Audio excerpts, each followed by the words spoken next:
baiklah, kami dari kelompok 4 ingin mempresentasikan tentang materi pelanggaran hak cipta. Sebelumnya, perkenalkan, nama saya Rizal Saputra sebagai moderator. Di sebelah saya, Hafiz Noval sebagai presentator 1 dan Lulu Mariana Solin sebagai presentator 2, lalu Dwi Damayanti sebagai operator. Untuk selanjutnya, materi akan disampaikan oleh Lulu Mariana Solin sebagai presentator. Lulu Mariana Solin, kami persilakan. Saya akan membacakan materi yaitu tentang pelanggaran hak cipta. Definisi pelanggaran hak cipta. Pelanggaran hak cipta adalah tindakan melanggar hak kekayaan intelektual yang dilindungi oleh hukum.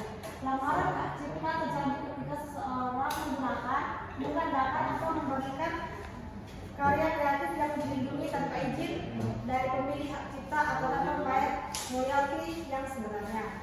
Faktor penyebab terjadinya pelanggaran hak cipta. Yang pertama, faktor ekonomi, faktor budaya, faktor teknologi, faktor penegak hukum, faktor pendidikan, faktor pengangguran, dan faktor lingkungan. Penyebab terjadinya pelanggaran hak cipta. Yang pertama, minimnya kesadaran untuk menghargai orang lain. Yang kedua, ingin memperoleh keinginan secara instan. Yang ketiga, ingin meminimalisir risiko. Yang keempat, tingginya permintaan. Yang kelima, tidak memperhatikan kekecewaan orang lain. Dan yang ketujuh, tidak mempedulikan inovasi sendiri.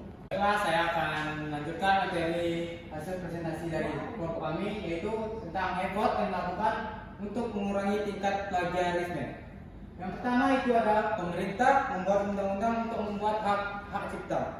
Yang kedua yaitu membangun budaya menghargai hasil karya orang lain. Yang ketiga, sanksi pidana bagi yang sanksi pidana tegas bagi pelaku pelanggaran hak cipta. Dan yang terakhir adalah menggunakan program yang memiliki lisensi open source. Selanjutnya itu tentang sebagai masyarakat apa yang harus dilakukan untuk mengurangi tingkat plagiarisme. Sebagai masyarakat yang harus dapat lakukan yaitu melaporkan terjadinya pelanggaran undang-undang HKI ke pihak yang berwenang dan dapat juga dengan menegur secara langsung pelaku pelanggaran hak cipta. Solusi yang dapat kita lakukan yaitu pertama meningkatkan kualitas pelayanan publik, yang kedua meningkatkan pengawasan dari masyarakat dan lembaga politik terhadap upaya pencegahan terjadinya pelanggaran hak cipta.